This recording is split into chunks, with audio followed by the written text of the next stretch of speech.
नमस्कार बच्चों, मैं संदीप सर और आज हम कर रहे हैं कक्षा 5वीं की परिवेश अध्ययन की पाठ्य पुस्तक झरोखा में से पाठ 17 संकट की घड़ी।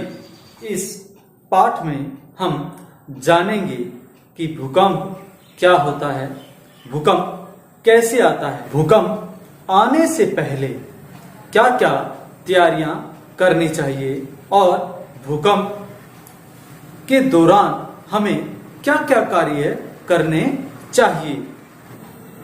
सहायक संस्थाओं तथा सेवाओं की जानकारी, फायर ब्रिगेड, अस्पताल, एम्बुलेंस और पुलिस स्टेशन का पता और इन स्थानों के फोन नंबर, ताकि हमें अगर इस स्थिति में इनकी जरूरत पड़ जाए तो हम इनको बुला सकें या इनसे सहायता प्राप्त कर सकें। बाढ़ किस कारण से आती है और बाढ़ में क्या क्या नुकसान हो सकता है। आग लगने पर हमें कौन कौन सी सावधानियां बरतनी चाहिए। प्राकृतिक आपदा के समय हम किस प्रकार एक दूसरे का सहयोग और सहायता कर सकते हैं।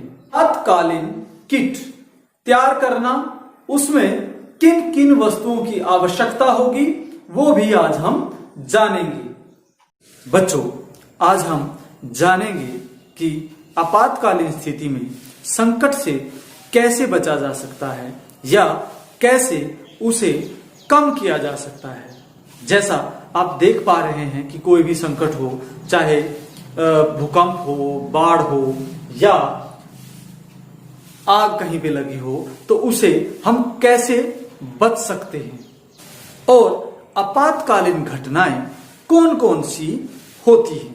किसी क्षेत्र या स्थान पर प्राकृतिक या मानव निर्मित कारणों से अचानक होने वाली कोई दुर्घटना, आपदा या लापरवाही है, जिससे जीवन का पर्याप्त नुकसान होता है, या मानव पीड़ा, संपत्ति का विनाश या प्रकृति का नुकसान होता है। आपातकालीन घटनाओं में हम जैसे भूकंप, आग लगना या बाढ़ आना, सूखा पड़ना या वाहनों की दुर्घटना हो जाना को शामिल करते हैं। भूकंप के दौरान हमें जमीन इस प्रकार से हिलती हुई सी लगती है।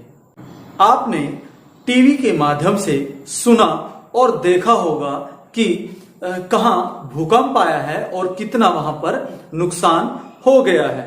तो आपने सुना होगा कि वहां इतनी तीव्रता का या इतनी तेजी का भूकंप वहां पर आया है और वहां पर इतनी जान माल का नुकसान हुआ है। आज हम एक वीडियो के माध्यम से देखेंगे कि भूकंप क्यों आता है, ऐसे कौन से कारण हैं जिनके कारण पृथ्वी पर भूकंप आता है। तो देखते हैं। जैसा कि आप देख पा रहे हैं, पृथ्वी कई परतों की बनी होती है। जिस प्रकार प्याज कई परतों से बना होता है, ये पृथ्वी की सबसे अंदरूनी भाग है। ये सबसे कठोर और सबसे गर्म होता है। इसके ऊपरी भाग में लावा होता है जो तरल रूप में रहता है, और इसी के साथ पृथ्वी की कुछ और परतें भी हैं, और ये सबसे ऊपरी परत होती है जो मिट्टी की होती है, जहां हम सभी रहते हैं। भूकंप पृथ्वी की परतों के आपस में टकराने या रगड़ खाने से उत्पन्न ऊर्जा के कारण भूकंप आता है। पृथ्वी की परतें सदैव गति करती रहती हैं और लावा सदैव ऊपर की तरफ उठता रहता है और ऊपर की परत से टकराकर ठंडा होकर नीचे गिरता रहता है। इसी कारण पृथ्वी की परतें रगड़ खाती हैं और भूकंप आता है। जब दो प्लेटें आपस में रगड़ खाती हैं या टकराती हैं तो उस रगड़ से जो कंपन पैदा होती है उसे ही भूकंप का नाम दिया जाता है या भूकंप कहा जाता है। अब हम जानेंगे कि हमें भूकंप से पहले कौन कौन सी तैयारी करनी चाहिए। किसी भी आपातकालीन स्थिति से निपटने के लिए या बचने के लिए हमें पहले से तैयारी करना जरूरी होता है। भूकंप या किसी भी दुर्घटना से बचने के लिए हमें कुछ विशेष बातों का ध्यान रखना चाहिए। हमें घर का भारी सामान जो है वो फर्श पर या दीवार पर सटाकर रखना चाहिए, उनके साथ मिलाकर रखना चाहिए, ताकि अगर भूकंप आए तो जो भारी सामान है जैसे अलमीरा है उनका गिरने का खतरा वो कम से कम हो जाए। घर के सभी सदस्य बिजली कहां से बंद होगी, पानी और गैस, इन सभी को बंद करने की विधि से जो है वो परिचित हों। सभी परिवार के सदस्यों को इन चीजों को बंद करना आता हो, ताकि अगर कोई ऐसी घटना हो जाए जिसमें बचना मुश्किल हो तो सभी परिवार के सदस्य इन चीजों को सबसे पहले बंद कर सकें, ताकि इस घटना को और बढ़ने से रोका जा सके। समय समय पर अपने घर की जांच करवाते रहें और अगर घर की किसी दीवार में कोई दरार है तो उसे मरम्मत करवाते रहें। घर पर एक आपातकालीन किट हमेशा तैयार रखें। बच्चों, अब हम अपनी आपातकालीन किट के बारे में जानेंगे कि अगर हमें अपनी आपातकालीन किट तैयार करनी हो उसमें हम क्या क्या सामान डालेंगे, इन सभी के बारे में हम जानेंगे। आइए अब हम देखते हैं कि हम हमारी आपातकालीन किट में क्या क्या चीजें डाल रहे हैं।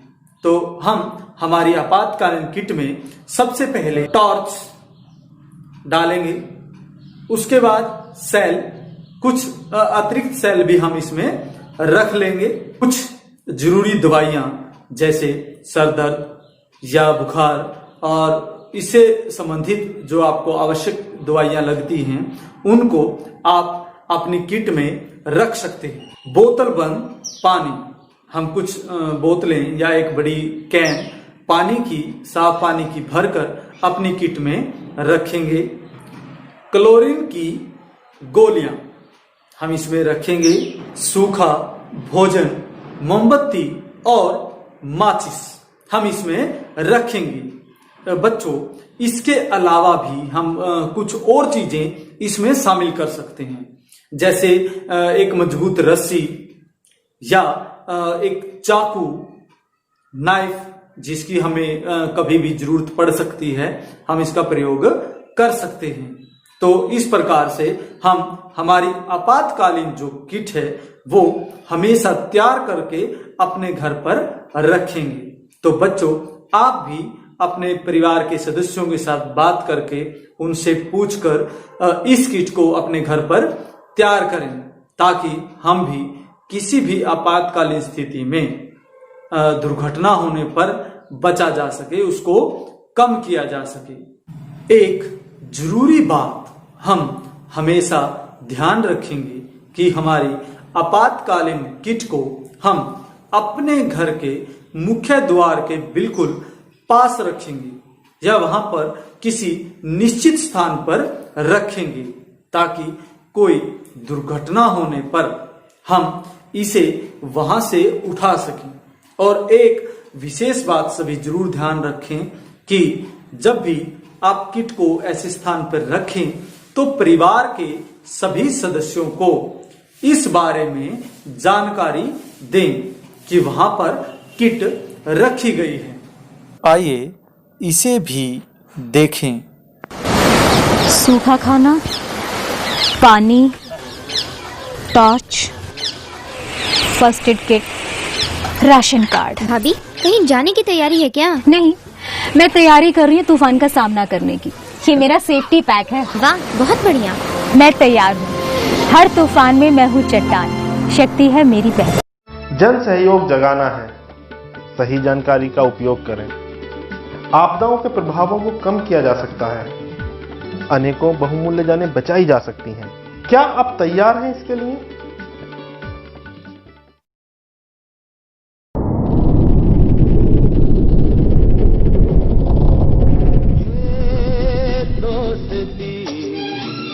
आज की सबसे बड़ी खबर, जम्मू कश्मीर में भूकंप की वजह से भारी नुकसान हुआ है। राहत कार्य जोरों पर है। लोगों को बचाने के लिए हर संभव कोशिश की जा रही है।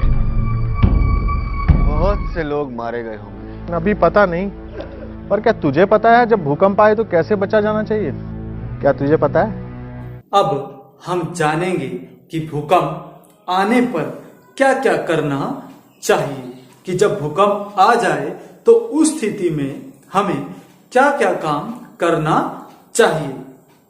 भूकंप आने पर या भूकंप का पता लगने पर कि भूकंप कंपन हो रहा है, पृथ्वी हिल रही है, इस स्थिति में सबसे पहले जो हम काम करें कि घबराएं नहीं और शांत रहें और अपने आप को एक जगह पर स्थिर रखकर सोचें। कांच की खिड़की और दरवाजों से दूर रहें। तो अगर कहीं पे कांच की खिड़की है या दरवाजे हैं तो उनसे दूरी बनाकर रखें। अगर आप घर या किसी ऐसे स्थान पर हैं जहां से बाहर निकलकर जाना संभव न हो तो आप फर्श पर झुककर किसी मेज, डेस्क या बेड के नीचे उसे मजबूती से पकड़कर बैठ जाएं। इसे कसकर पकड़ें और भूकंप के रुकने तक या कंपन के रुकने तक आप वहीं पर प्रतीक्षा करें, वहीं रुके रहें। अगर आप बाहर हैं तो किसी खुली स्थान पर जाएं या खुली जगह पर जाएं।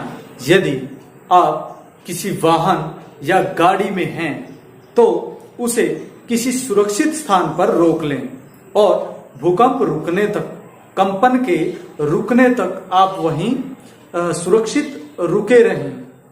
यदि आप किसी तटीय क्षेत्र में हैं, जैसा कि आप देख पा रहे हैं, आप किसी तल वाले किसी समुद्र के नजदीक या बड़ी नदियों के नजदीक हैं तो कोशिश करें कि आप वहां से किसी ऊंचाई वाले स्थानों पर जाएं, क्योंकि भूकंप के आने से हो सकता है नदियों का बहाव तेज हो जाए और बाढ़ आ सकती है।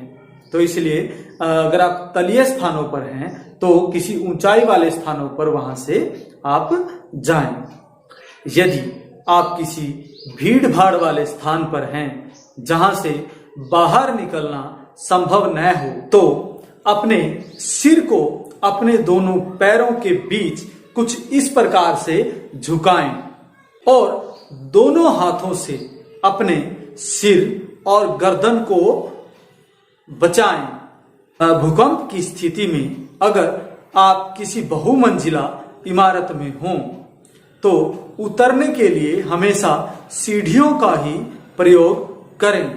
अगर आपके घर पर कोई पालतू पशु है, पालतू जानवर है, तो उसे बंधनों से या रस्सियों से मुक्त कर दें, क्योंकि हो सकता है इससे जानवर, भूकंप आने से जानवर उछलने कूदे तो इससे उसकी जान भी जा सकती है।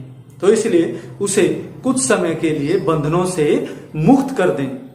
अब हम इसी के साथ ये भी जानेंगे कि भूकंप आने पर क्या न करें, कि ऐसे कौन से काम हैं जो भूकंप आने पर हमें नहीं करने चाहिए और इन कामों से बचना चाहिए।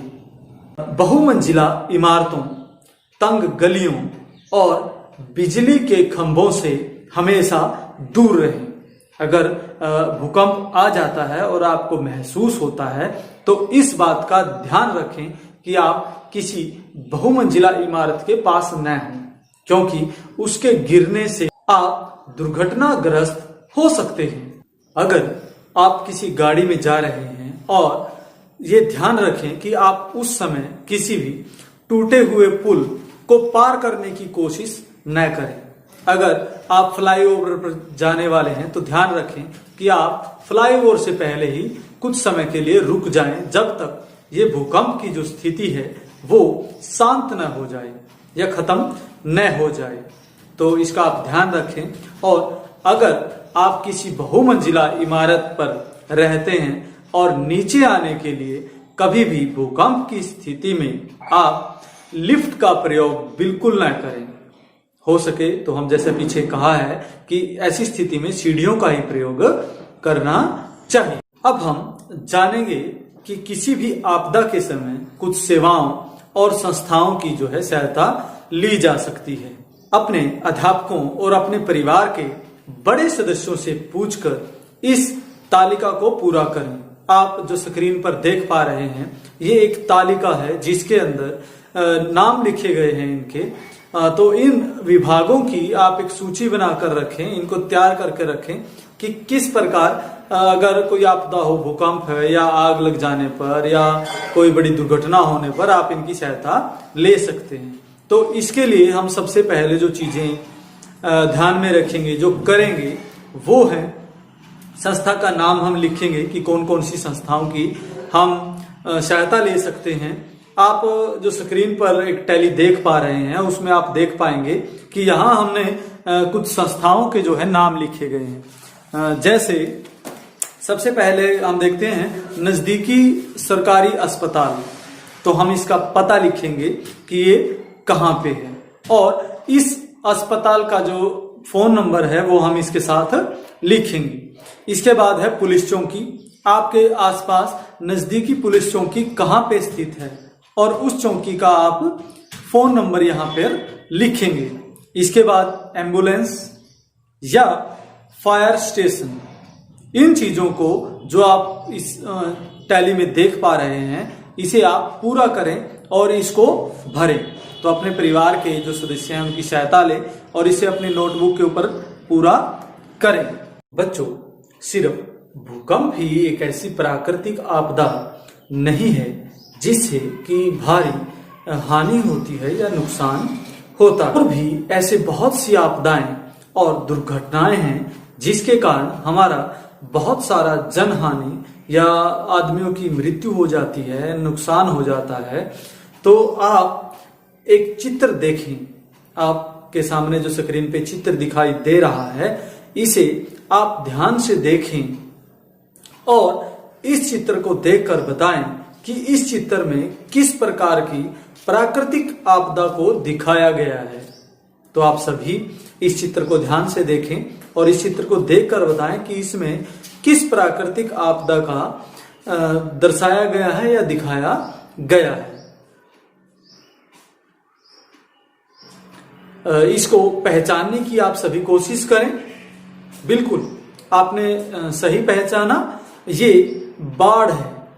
अब हम जानेंगे कि बाढ़ क्या होती है और बाढ़ आती कैसे है और बाढ़ में हम कौन कौन सा हमें नुकसान होता है और हम बाढ़ से किस प्रकार से सुरक्षित रह सकते हैं और बच सकते हैं। बाढ़ एक प्राकृतिक आपदा है। बाढ़ नदियों के पानी के जल स्तर का बढ़ जाने के कारण और किसी क्षेत्र में किसी स्थान पर ज्यादा बारिश होने के कारण जो पानी का जो जल स्तर है, जो आप देख पा रहे हैं, पानी का जो जल स्तर है वो बढ़ जाता है, जिसके कारण जो बाढ़ की स्थिति जो है वो उत्पन्न होती है, जिसे बाढ़ कहा जाता है।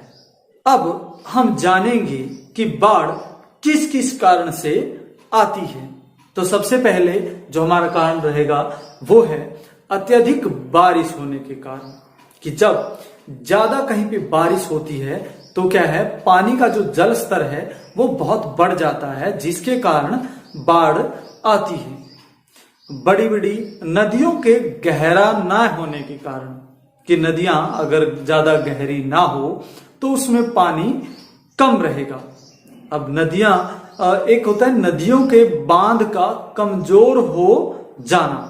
जो नदियों के आसपास बांध होते हैं, अगर वो कमजोर हो जाएं तो पानी के बहाव से वो टूट जाते हैं, और जिससे पानी जो है बहकर हमारी बस्तियों में, जहां इंसान रहते हैं, गांव में, वहां पे आ जाता है, जिसके कारण बाढ़ की स्थिति पैदा होती है। पेड़ों की अत्यधिक कटाई के कारण, क्योंकि पेड़ जो हैं वो मिट्टी को पकड़ कर रखते हैं, मिट्टी को जकड़ कर रखते हैं, जिससे बाढ़ के आने का जो खतरा है वो कम हो जाता है। अब नदियों के आसपास पेड़ कम होने के कारण भी जो पानी है, वो भूमि का कटाव जो है, जो मिट्टी है वो कटती रहती है, जिससे बाढ़ क्या है, आती रहती है। पानी की निकासी की व्यवस्था न होना भी बाढ़ का बहुत बड़ा कारण है, कि जहां पानी जैसे नालियां हैं या गटर की व्यवस्था है, वहां पर सफाई न होने के कारण वो बंद हो जाती हैं, जिसके कारण जो पानी है वो आगे नहीं जा पाता। तो ये भी एक समस्या रहती है बाढ़ आने की, कि हमारे जो पानी की निकासी है, जो गांव से पानी निकलने की व्यवस्था है, वो अगर सही तरीके से न हो तो गांव में क्या है, पानी ठहर। अब हम बात करेंगे कि जब बाढ़ आती है तो बाढ़ में हमारा क्या क्या नुकसान होता है। तो सबसे पहले जो हम बात करेंगे, एकदम से अगर पानी ज्यादा आ जाता है तो हमारी जो संपत्ति है, जो हमारे घरों में पानी भर जाने से हमारे घर का जो फर्नीचर है, घर की वस्तुएं हैं, चाहे इलेक्ट्रॉनिक्स का सामान है, टीवी, फ्रिज, कूलर, ये सभी चीजें क्या है, खराब हो जाती है, जिससे हमें बहुत ही आर्थिक हानि होती है। आर्थिक रूप से पैसे का जहां प्रयोग होता है उसकी हमें हानि होती है। बाढ़ का पानी बढ़ने से बहुत बार हमारी मृत्यु भी हो जाती है। तो इससे आदमी की मृत्यु होने के कारण इंसानों का जो नुकसान है वो बहुत बढ़ जाता है। हमारे घरों का नुकसान होता है, और बाढ़ के आने से बहुत प्रकार की बीमारियां भी फैल जाती हैं, जैसे हैजा है, मलेरिया है, मच्छरों के बढ़ने से फैलता है।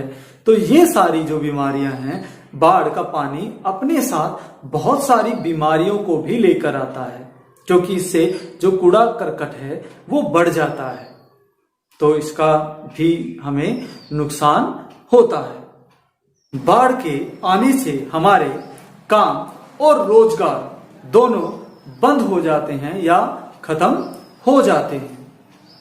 आए अब वीडियो के माध्यम से जानें कि बाढ़ से पहले कौन सी तैयारी करें, बाढ़ के दौरान क्या सावधानियां रखें, और बाढ़ के बाद जब बाढ़ का पानी उतर जाता है तो कौन कौन सी सावधानियां रखना जरूरी है। इसे एक वीडियो के माध्यम से देखें। अनियमित वर्षा के कारण बाढ़ कहीं भी कभी भी आ सकती है, तो तैयार रहना अच्छा है।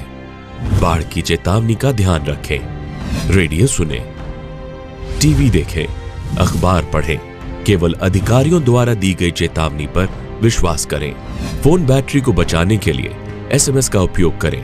अपनी आपातकालीन किट तैयार रखें। एक प्राथमिक चिकित्सा का बक्सा, मजबूत रस्सियां, लालटेन, बैटरी संचालित टॉर्च और अतिरिक्त बैटरी, ताजे पानी और सूखे भोजन का अतिरिक्त सामान, मोमबत्तियां, माचिस और कैरोसिन। सभी महत्वपूर्ण दस्तावेजों को एक जल रोधक थैले में रखें। पशुओं की रस्सियां खोलें। सुरक्षित ऊंचा स्थान या सेफ शेल्टर निर्धारित करके रखें। बाढ़ खतरनाक हो सकती है। बाढ़ के पानी में प्रवेश न करें। यदि आपको करना पड़े तो उपयुक्त जूते पहन के करें। पानी की गहराई को जांचने के लिए छड़ी का उपयोग करें। सीवरेज लाइनों, गटर और नालियों से बचकर चलें। गिरे हुए बिजली के खंभों और तारों से दूर रहें। कीटनाशक का प्रयोग करें। अपने आसपास सफाई रखें तथा बीमारियां न फैलने दें। ताजा पका हुआ भोजन या भुने हुए चने, मूंगफली इत्यादि खाएं। केवल उबला या क्लोरीन युक्त पानी पिएं। पलायन से पूर्व बिजली और गैस के कनेक्शन को बंद कर दें। फर्नीचर और अन्य सामान ऊंचे स्थान पर रख दें। नाली और शौचालय की निकासी मार्ग को बंद कर दें।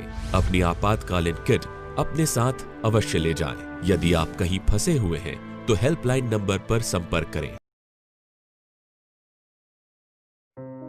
बाढ़ का पानी अपने पीछे कई छिपे हुए खतरे छोड़ जाता है। सतर्क रहना जरूरी है। घर वापस केवल आधिकारिक घोषणा के बाद ही जाएं। सभी बिजली के उपकरणों की जांच करें। पानी और सीवर लाइनों की भी जांच करें। बाढ़ के फिसलन वाले मलबे और चुभने वाली वस्तुओं से बचकर चलें। टूटे हुए बिजली के खंभों और तारों से सावधान रहें। मलेरिया से बचाव के लिए मच्छरदानी का प्रयोग करें। उबला हुआ या क्लोरीन युक्त पानी ही पिएं।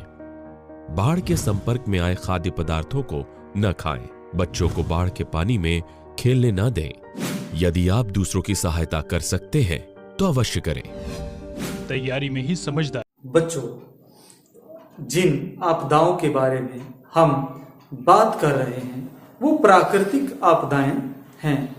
ऐसी बहुत सी आपदाएं और दुर्घटनाएं हैं जो मानव निर्मित होती हैं, जिनके पीछे कारण मानव की गलतियां या अनदेखा करना होता है।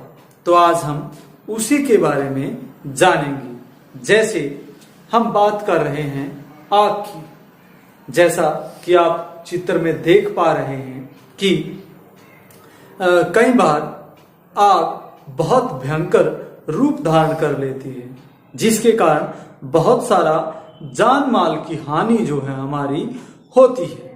तो अब उसी को हम देखेंगे। सबसे पहले आग लगने पर हमें किन किन सावधानियों को बरतना चाहिए और क्या क्या कदम उठाने चाहिए।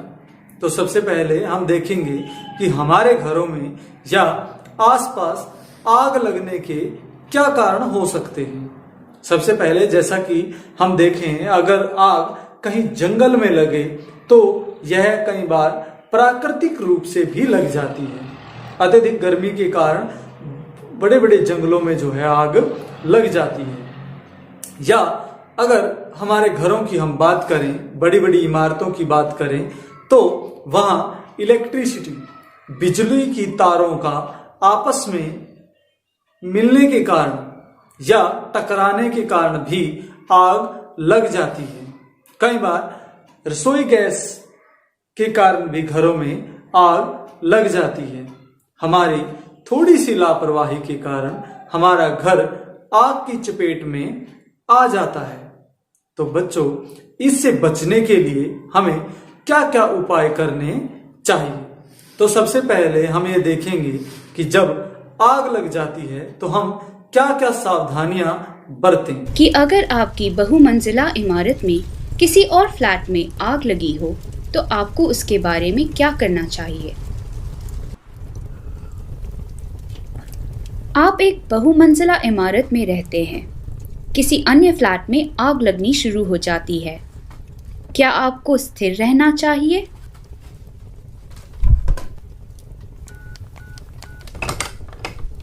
या आपको भागने की कोशिश करनी चाहिए? अगर किसी अन्य फ्लैट में आग लगी हो तो अपना फ्लैट ना छोड़ें। आपका फ्लैट इस तरह बनाया गया है कि वह आग का विरोध करता है और धुएं को बढ़ने से रोकता है।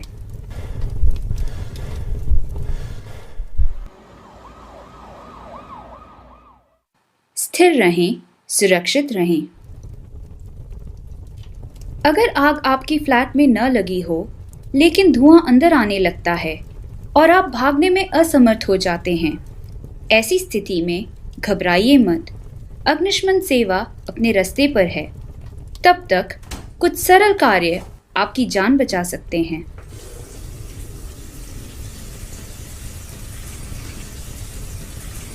धुएं को बाहर रोकने के लिए गीले तौलियों और चादरों से दरवाजों के दरारों को भर दें।